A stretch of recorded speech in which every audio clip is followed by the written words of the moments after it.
Hey everybody, this is Perch. It's been a long time since I've done one of these, but I'm really excited to talk to somebody who I got to meet a couple months ago. It was an awesome night. Frank, how are you doing? Good. I really appreciate you having me on. Thank you so much. Been a big fan of yours for a while. It's- well, thank you very much for joining me. Kind of last second too. I apologize, I kept you waiting a little bit, but I was excited to talk to you.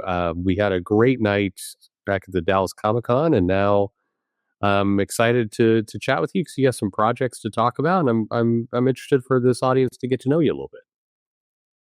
Yeah, great. I've been working on this particular project for a while, and then on top of that, I've had other projects that we've kickstarted over the past years. So this is actually my fourth graphic novel. So yeah.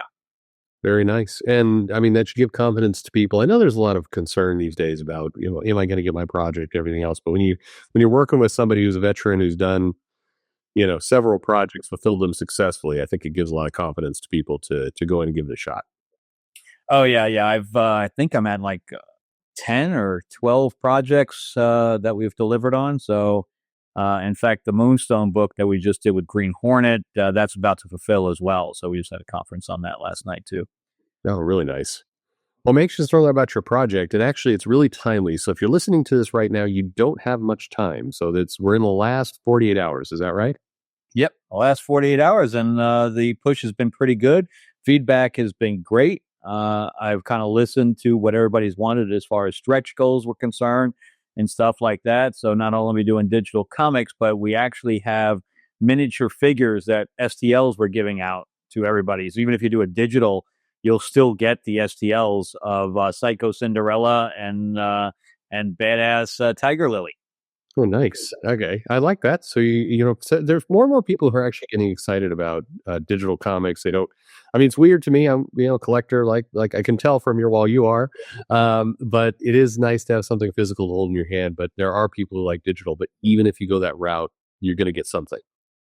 Oh yeah, yeah. So I mean, of course, some people don't want to pay, for the shipping if they're overseas. So we want to make sure that we have a digital available to them. But of course, the physical copies are also available, and I do sign them all. So it's like sometimes I do Kickstarters, and it doesn't come back signed, and it's I've been communicating with the creator, and he still doesn't sign any of it. So or she. So I make sure to sign everything. It gives it a little more personality and a personable connection between the creator and the Kickstarter person, or else why not buy it on the shelf there if it's available on the shelf? This way, you're getting something special, and that's what I Yeah, kind no, of no like to do. kidding. I have found that weird. Or people who you're backing their projects, you're getting this personal relationship, but then they charge you for the signature. I felt what, what's going on? We've gone this far, and it's time to actually, front and center this book in particular. So you kind of alluded to it earlier, but this is Fairy Tales of Terror, Psycho Cinderella, and Killer Captain Hook. Tiger Lily being the protagonist. Is that right? Or tell us about this book. Yeah, so I noticed in Kickstarter that the more somebody knows about the characters ahead of time, the more apt they're willing to back it. And that's why I kind of wanted to go down the fairy tale route and kind of do a spin on it.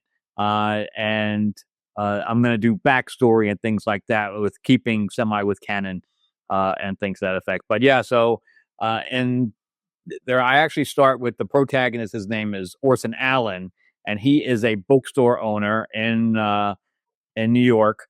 He just loves books. That's his thing. He loves stories. He can't get enough of them. He surrounds himself with them. And, he cares about his customers. There's a little coffee shop in there and that kind of thing. But suddenly, he gets called back to the store and there's like dead bodies everywhere. And he's like, what is going on? And this is going to destroy my business and all this other stuff. But he finds out, that some books have fallen off the shelves and some of the characters' names are now missing from the books and stuff like that. And one of them is Cinderella. And I want to do something really cool with her, so she still speaks like in a twiddly dee type of voice as she's slicing people's throats. And what I did special for her, she can control glass. Oh, So that so she literally breaks the shoe against the wall, and she uses the jagged edge to cut people's throats with, and then it reforms and she puts it back on her foot and she walks away. Later on, there's like a glass table that she can control and stuff to that effect. So I gave her a little bit of a magic background. And then with Captain Hook, we gave him a massive hook.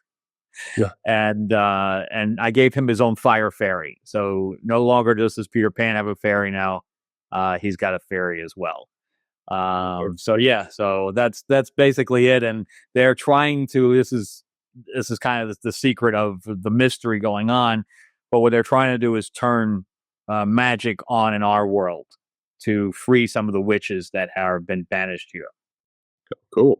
So mix a couple of different genres there. That's cool. Yeah. So we have Tiger Lily, who's trying to stop them, with Orson Allen, who's a fish out of water.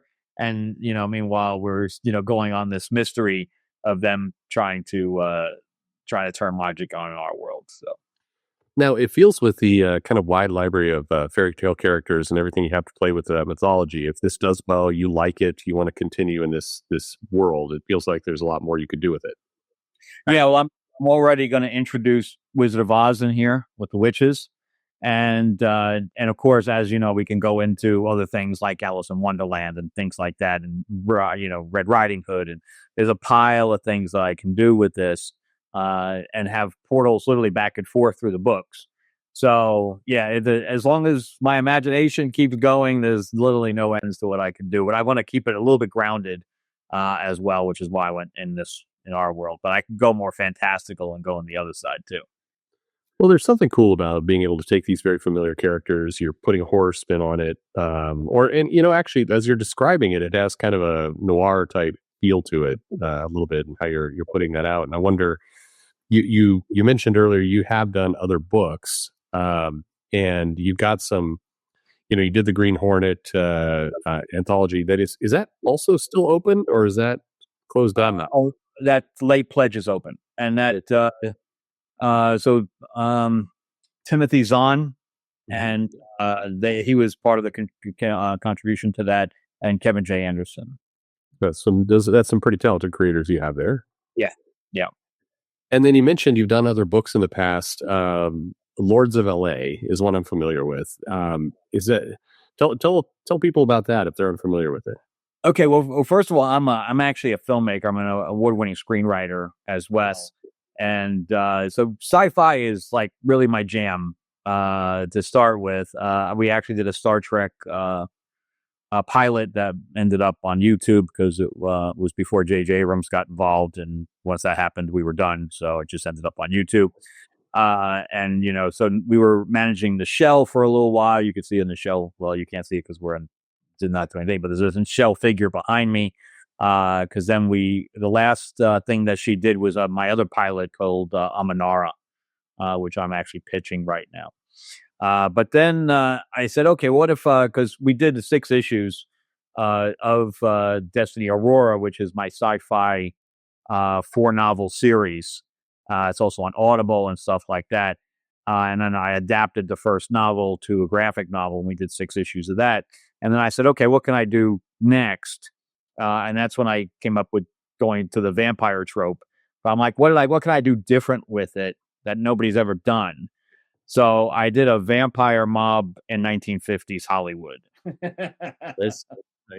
So Marilyn Monroe is in it, and Barbara Stanwyck, and all this other stuff. So I did basically 2 vampire mobs that are at odds with one another, and then you find out later that they're actually Cain and Abel. And they are cursed to walk the earth until they make up. Oh, wow. Okay. So. Nice. Again, mixing a lot of different things there together. And I mean, we've seen success of that in comics when people do mix genres together. They do put kind of a new spin on things. But we've seen success, but we don't see a lot of people doing it. And it feels like a really undertapped place to go for a lot of creators to kind of to dive into those things, bring something familiar, put a new spin on it. It's it makes something new out of something familiar. I'm curious. So you mentioned there, and I wanted to ask about it. So you are a filmmaker. You've worked in Hollywood. You've put a lot of this these shows together in media, we hear all the time about comic creators who are doing comics just to get enough of a reputation so they can get into TV. You've done I will say you're going backwards, but I'm going in the opposite direction. I'm taking my pilots and turning them into comics. But I've always loved the medium of comics because you can blow up entire planets and not have to worry about a budget. yeah, So there's no limit to your imagination. You can literally do anything. And that's what I love about comics is just there's no limitation whatsoever. So and that's why I'll keep doing them till the day I die, kind of thing. So I mean, I don't want to go completely on a on a left turn with the whole conversation, but you bring up something that has confused me now for I think 30 years plus, and that is if you look at comic creators, particularly in the 80s, the 90s, there were a lot of you had stories like the Infinity Gauntlet, you had things that were bigger than life, a lot of the George Perez work, and you had these universes blowing up. You had Apocalypse and Darkseid, the New Gods, and all this stuff. Anything you could put on a page. And what we've kind of seen in the last 20 years is almost this dive to realism where comics are like, no, no, we really want to ground it, have this scene take place in a diner and, 5, 6 pages of the hero ordering a sandwich, whatever. yeah, Ultimate Spider-Man for specifically. Yeah, sure. I dropped that book because Spider-Man wasn't even in the book. I agree with you. You've got Hickman there, who we know has a good imagination, and you're getting page after page of very, very grounded material. And it's not like I never want that. It's just to me, comics was always so exciting because there was no budget. You're paying the artist, but the artist drawing a library scene or an artist drawing planets colliding is the same amount of money. Why not go for it? Yeah, I've been going backwards, trying to get my Burn run because I love Fantastic Four, and Fantastic Four sucks. So I've been going back getting my Burn run put together. But he was classic in putting stuff on the page. Like he put himself in one of the books. I don't know if you already read that. I think was it the one from Mr. Fantastic was on trial or whatever? I thought it was that with the Watcher. Yeah, he's put in, and then he didn't make his own deadline because he was in some other universe. Yeah, I mean, he did similar things when he was on She-Hulk, but it was, I have it up there. I haven't read it yet. It's right there. Oh, you're gonna love that. But I always found what I really loved about comics was that movies and TV shows were always constrained by what they could get away with. And once upon a time, this does sound old, but you didn't have the level of CG. And so when you'd get a scene like Terminator 2, where you had this liquid Terminator coming after him, it was like, holy cow, how did that? How people couldn't believe it. And yet you could walk over here, you could open up a comic and get all of that and more every month all over the place. And it does feel like people aren't shooting for that anymore. I agree completely, especially when you're talking about the huge amounts of dialogue for no reason, almost over dialogue driven when it's a visual medium and you're overly explaining stuff. I think that Jim Zub does a good job with Conan.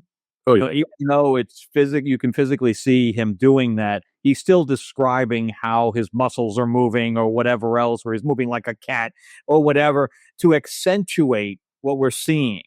Yes. There's a difference between accentuating and over explaining, So I totally agree. I totally agree with you.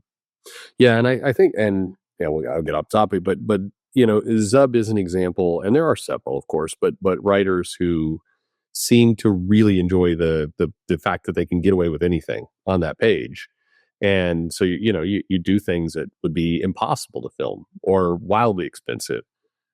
So I just find it fascinating. So you've done a lot of work in Hollywood. You've done plenty of TV work. Your background, you've filmed pilots. You've taken that whole world, and now you're making comic books. And I mean, the thing is I'm looking at your, even the Kickstarter that's up here right now, the Fairy Tales of Terror book. It is fully funded. I mean, you passed your goal. Looks like some time ago, and I'm 400% now, 375% funded. Yeah, I mean, well, congratulations, first off, for that, and hopefully people listening to this can get in a little bit more. How much does it cost to get into your book? If somebody just wants to read it as cheap as possible, what's the lowest you Well, the good thing is I don't rape anybody as far as the amount of money that I charge. I mean, the digital one is only $6, and I think that the actual book is like 12 or something to that effect. And of course, that's signed as well, and it comes with the digital as well. So the physical copy also comes with a digital. And obviously, I wish that I could do it as cheaply. Not that the not that today's books are cheap, but I wish I could do it cheaper. But I don't have the print run that these guys have, where I can divest the amount of money that I'm paying my artists over the course of even 1,000 or 2,000 books. Well, So I mean, scale is the factor, and I think that's what people sometimes don't understand. Is the more scale, your cost can go down, but when you're at a smaller run, that's where you're at. But how big is your book? 30 pages. Oh, I was nice. I Okay. was doing 30 pages of story, not 30, just 30 pages. I was doing 48. I was doing double size. Like Lords of LA was double size, and it just was costing me more than I was making. So I was losing money. So I had to drop it down to 30. But I think 30 is a good sweet spot. You're still getting a bigger book than you would get on the shelf. And, on top of that, you're getting some good artwork. The artwork is on par with anything you're getting from Marvel and DC. It's not, what was the Robin book that I Uh, oh, Riley Rossmo is just never going to live it down. Yeah. where it looked like a big blob? I feel bad. It's funny. I'm one of the few kind of defenders of that guy because you put him on a good fantasy book, it works out just fine. Actually, I think he's done some books where I think the art looks great, but the Robin book was just a ridiculous miscast of like wrong person, wrong. An absolute Wonder Woman, Sherman's art doesn't fit that one. Yeah. I know that everybody says it fits the Batman one better, but I'm just not especially when we had the 2 issues of that amazing artwork that was in there, and I think that made the Greek mythology stand out more than what Sherman's doing. Yeah. No, I absolutely agree. Yeah, the art has to fit. So tell us about the artist on this book. I'm looking at some of the images, and hopefully people looking at the screen are seeing some of the art for this. They can So feel the interior art is done by Joe Sanchez. He and I have been friends for some time. My only problem with Joe is that sometimes he gets busy and he refuses to have anybody else do the ink work. He has to do his own ink work, or he won't even do the book at all. But that extends out the time because I was working with another woman from England, whose name was Maria. She was working on GI Joe and stuff like that. She's a great lady. Uh, when I was dealing with Alex, Alex was doing Lords of LA, and he was only doing the pencils, and then she would do the ink work. But Joe likes to do both. He also did Guardians of the Galaxy. What the hell, Destiny Aurora. So he also did Aurora for me. And then I have a new colorist in there. His name is Sunil Gagri. I hope I'm saying that right. But he's very, very quick. And so he did some of the covers for me as well. He can do both interior coloring and, more of a realistic style coloring as well, depending on how much time I give him. And so I have some really good people.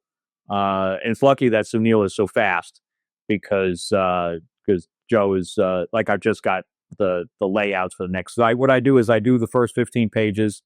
So the first 15 pages are done, and then when the Kickstarter is done, I have the next 15 pages done. This way, people aren't waiting too long to get it.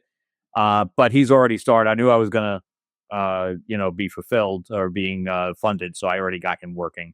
So I already got the layouts for the next 3 pages already, and he's starting to work already. So Well, the art looks fantastic, and I think you are right. It looks it's on par with what you'd see from the big 2 or from Image. It looks like a comic book that you would come to expect on the shelf, and good premise, good story, and I think people who've seen several other things that you've done probably enjoy a lot of the work. But if they haven't seen that, I also noticed in this Kickstarter campaign, people can actually add on some of your old books. It looks like.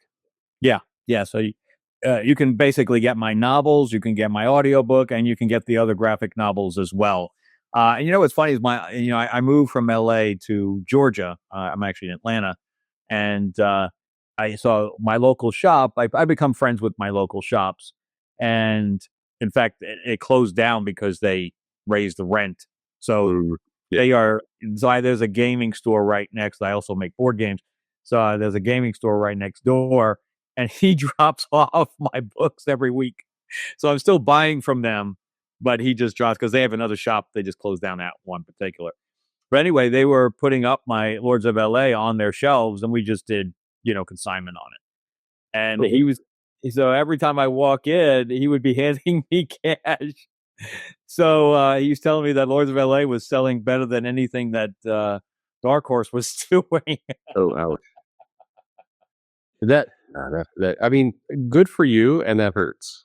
You know, I do. I speaking as a creator who's doing it this way, I think there's a lot of questions I get all the time around. Is this the future of the industry? Is this is Kickstarter and crowdfunding going to take over kind of classic comics? And my answer historically is always no, because well, I mean, you have shops, right? You have shops that need. I mean, this isn't sustainable as the only part of the business, but complementary to it, it feels like it's something pretty good. I mean, you now done several books. You kind of alluded earlier that some of the books when they get too big, it's hard to make a profit on it. But in general, you're still doing it. Is it because it's a good business, or is it because you love it, or both? No, it's definitely not a good business. I haven't made any money at all. It is purely for the love of doing it. It's when I get a page from the artist, it's like Christmas, you know. And I like to create, and if I lose a little bit, okay. If I lose too much, then it's a problem. And so yeah, I mean, even the 10,000 I'll make here, I'll make nothing, barely anything. So it's purely for the love of and putting something out there. Like when I put out this, I got a DM from one of my fans for Lords, and they're like, "Where's the next Lords book?" Yeah. So because I did close up the B story in those basically 4 issues because it's 2 double sized issues. So I'll probably, if I have a big enough fan base, I probably will go back and do that. It's just it's rough when you're not making even money enough to cover it. So yeah, it's definitely not for the money for sure. But and I love going to conventions and stuff like that. I don't get to do it enough because let's say I spend $1,000 for a booth and then I get a gig. Yeah. Because you have to buy the booths months and months in advance. And then suddenly I got a gig and I can't go. I just threw that money away. Yeah. That's why I was kind of looking for a partner, like another publisher or whatever else, to buy booths with. So in case I can't go, at least my books will go. Well, and that's I think the way. I mean, you kind of mentioned earlier. I mean, scale is the problem, right? So as soon as you get scale up, then you have more distribution, you have more books you can sell, the profit margin increases, you can lower your price if you need to. I mean, all these things kind of hook off of each other. And I really encourage creators a lot of the time, especially indie creators, people are trying to get this going, get 4 people into a booth. It's a great way to go. And so you can kind of split those costs. Somebody gets a gig or something, they have to do something else. You got other people who can table for you. It's the way. I think banding together and making these little networks is ultimately how people get to that next step.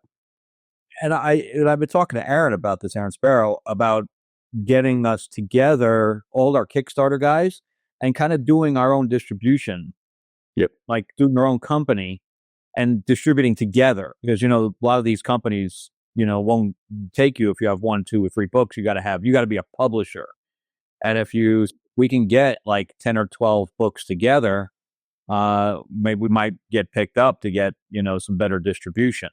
So he and I are talking about that. There's a definite way to do that. I think that the challenge has always been, and we've seen a couple different different people try this, right? And the problem in comics is always the trust factor. So you get four people together, and one of them turns out to be a maniac, and then it kind of blows up the whole thing for everybody.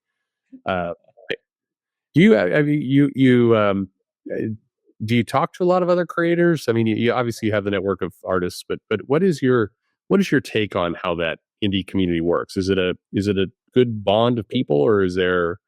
Oh Yeah, yeah, like I will swap Rob Multeri, whose birthday is today. He does a thing called Snowpaw and Nightwolf. His things are all werewolf based. So he and I are friends.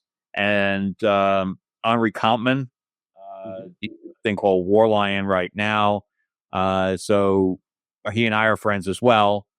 And there's a bunch of other guys that that I deal with. Like Mike Spider's Player has his own channel, but he's got friends that also are publishing books. And I say, "Okay, can I want to swap updates?" So we swap updates. We give each other shout outs, stuff mhm, like that. But nobody's really uh, selfish because it's all about the love of comics. yeah. Um, so yeah, we all try to help each other, and I think that's the power of it.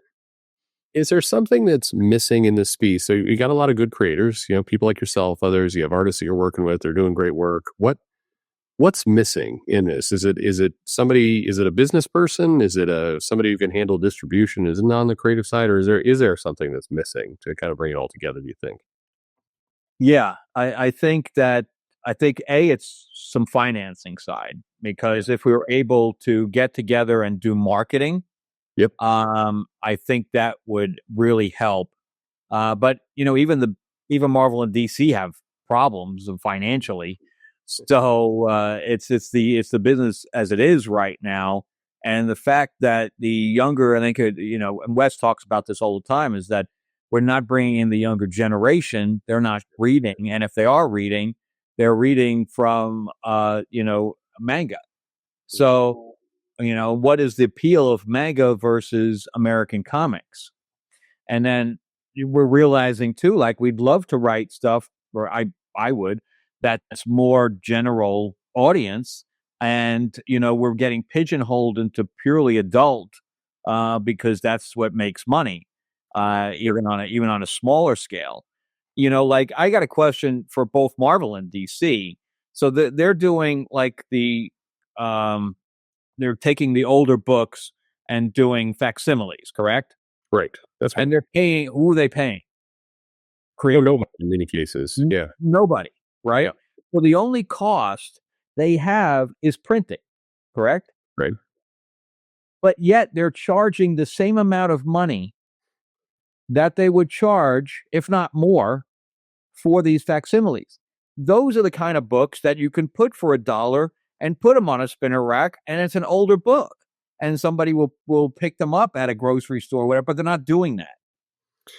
Well, yeah, and I would add one more thing. It sometimes gets a little worse than that, and I don't think this is as common now, but this was the case a couple of years ago where the facsimiles actually had a thinner margin, so the cost to the retailer was higher than a new book, but the price tag's the same. So the challenge is with comics. I mean, as you well know, is the retailer is the one who's actually having to sell this, and if you give them very little incentive to sell it, that's why you see a lot of shops that didn't go big on facsimiles, even though arguably, to your point, a lot of these are kind of handpicked the best stories over the last 5 decades. They should be easy movers, particularly with a new audience, but the retailer's making 45 cents on it. So, it becomes too small to care at that point. Yeah, Um, it's weird. you mentioned you do tabletop games, right? Yes. So how is that market is one that's growing, and I don't know if you've had the same experience I have. Well, you kind of actually alluded to it earlier, but a lot of shops where I live, it's moved from having kind of a couple tables in the back for gaming to, 3/4 of the shop is now gaming, and comics are shoved in the back. Are you seeing that same kind of trend? Well, the in my case, the gaming store was next to the comic shop, so they were separate. Right. But I like the other comic shop that I work with in Titusville, um, is has a gaming thing upstairs. So the comics are downstairs and the gaming is upstairs. They carry games to sell, but the actual physical gaming area where the tables are upstairs. So I've seen it in a bunch of different ways. I haven't seen. Uh, that's not true. When I was in LA, there was another gaming thing that had comics, and the comics did get pushed way back. But so I did have one example of that. I think it was Paper Hero Games or something like that. Had comics at one point, and then they went to one little piece of the wall. So I have seen it in both ways, where it hasn't really been affected and where it has. Well, it sounds like Atlanta at least knows what they're doing. So you're You definitely like to hear better than LA for sure. The weather was great in LA, but the people here are better. and it has to help as well that because every street is named Peachtree. It's easier to get around, right? Peachtree Corners. Yeah.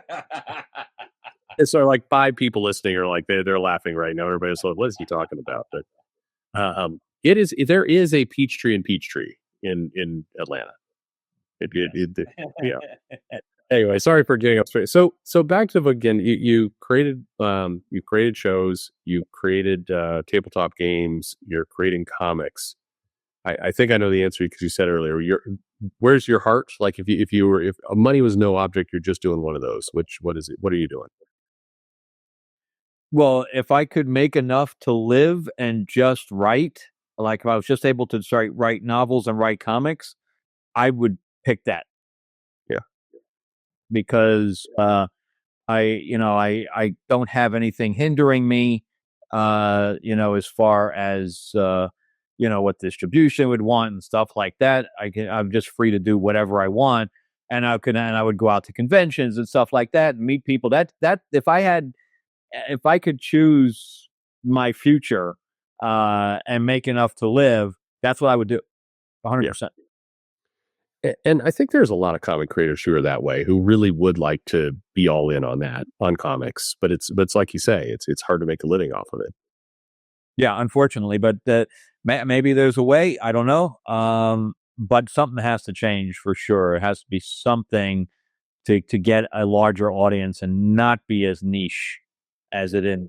And I really thought that with the explosion of Marvel, that we would see more. Like when I was a kid, collecting comics was Yeah. not cool. And that's opened up over the years, but the sales has not changed, and if anything, it's gone the opposite direction. So, what is the perception that's keeping people away? And is it, are we going into like an AI type situation where we're doing stills and AIing them into like little cartoons where maybe people will do that then? Because people are on the phones, 24/7. So it's definitely going to be like some people. I went to dinner with a buddy of mine from high school that I hadn't seen forever, and his son is now going to SCAD, and he doesn't even own a TV. Yeah. He owns a laptop and a phone, and that's it. Yeah. So it's just a different time. So how do we affect that? How do we get comics into the hands of people on a phone?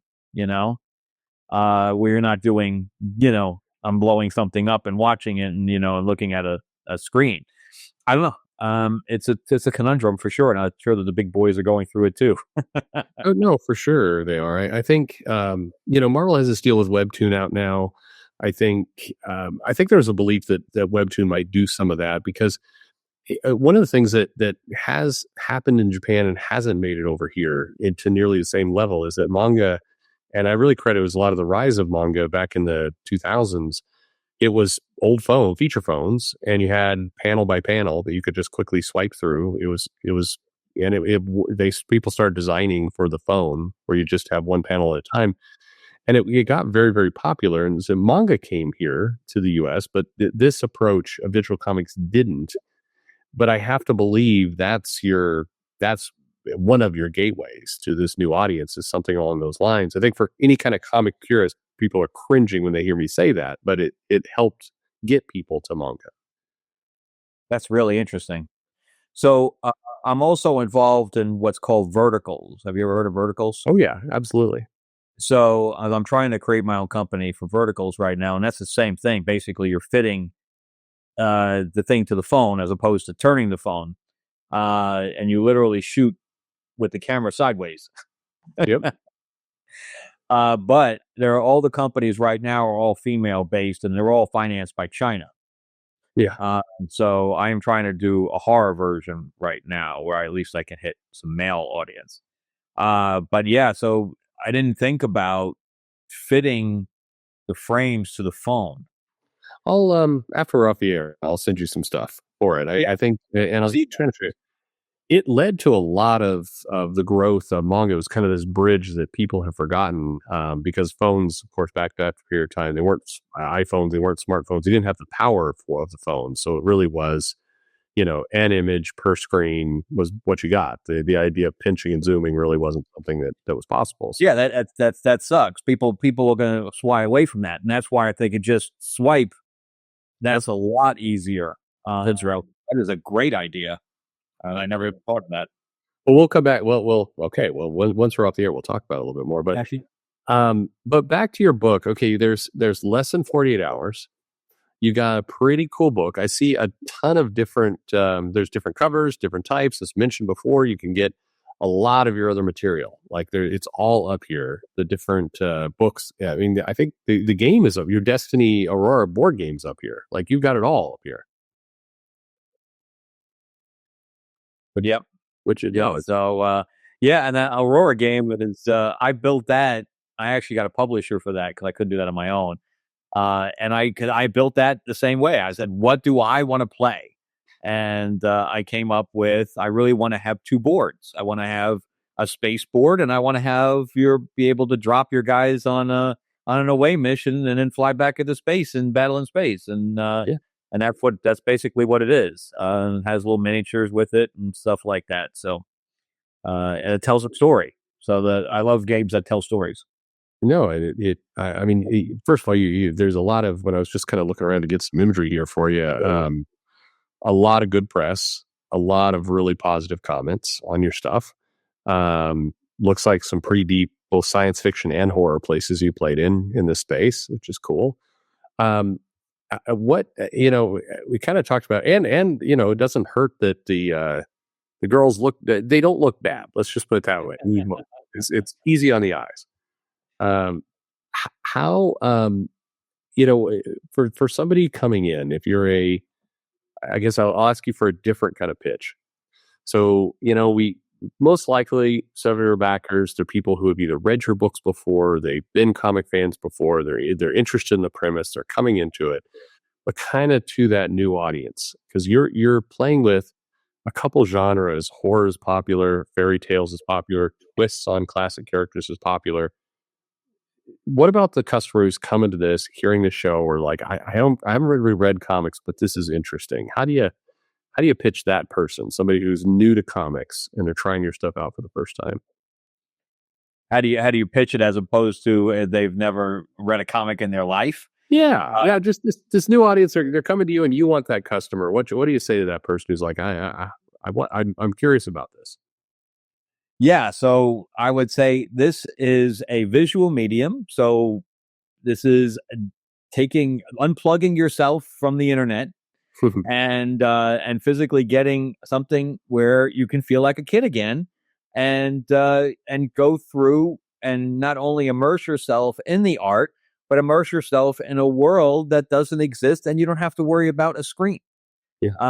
So as opposed to what we were talking about before, but I'm just talking about the old school, actually physically having a tactile thing in your hand, and it's just such a different. And that's why digital comics for our generation really never took off because we're used to having unplugging and sitting in bed or whatever else and just immersing ourselves in a story where our imagination can just go crazy. Especially when we're looking at good art and we're getting some good characters in there, we're getting some twists, and we get to that last page and we're like, oh, this is where you're going to lead me, stuff like that. So there's no other feeling like that when you're reading a good comic, and then that's why it'll never be replaced, because I mean, there's nothing else like it. And so that's what I would tell somebody if they really never read a comic. Try it, you'll love it. Very cool. Well, listen, for people who are seeing this, this interview, look, you got at this point, a day and a half, maybe. You get in there, share it with your friends, go check out this book. The book is coming out next summer. I think that's what you're thinking. It will be all ready to go. It'll be out before then. I just give myself room in case Joe, gets really busy. But I'm hoping to have the book done within a couple months. Oh, very nice. Okay. And then there's also some immediate gratification. You have other books that are, you printed before that people can get into and get to that. So there's a lot there. Look, really cool stuff. I wish you well. I think that, again, the premise looks great. I'll get up there. But I don't know. Any last comments for kind of the audience? You pitched really, really well, so it's exciting. Hopefully, people are looking into it. Love the conversation. But any kind of other last pitch for buyers? Yeah, so it's I'm also on YouTube as well. I do a weekly thing where I do my ranking of the books for the week. I also do movie reviews and things like that. So definitely check me out on there. But I think we need to support indie all the way, whether it's filmmakers, whether it's comics. It's the indie things that is the future. It is the future of all of our mediums. And whether it's me or somebody else, definitely go on Kickstarter and see what you like and support that creator, because that is where most of the imagination lies. And even in the mainstream comics, there's definitely more books out there that are by independents, that are by Image, Ghost Machine, Titan, IDW, stuff like that. There's the writing on the independents is, I feel, far more superior than they are in Marvel and DC. And DC's getting better at this point. Marvel's in the dirt, but there's like one Marvel book that I get, and that's Moon Knight. About this, and they seem sleepy. It's they're in a malaise, I think, is the phrase. But yeah, so that's my pitch. Whether it's me or somebody else, support independence. I like it. Well, Frank, thank you so much, and I hope we see each other again. I really appreciate you. We'll go out and get another beer. All right, that sounds like a plan. All right. Hey, everybody, thanks for listening. Go check out the book. All right. Thanks, folks. Appreciate it.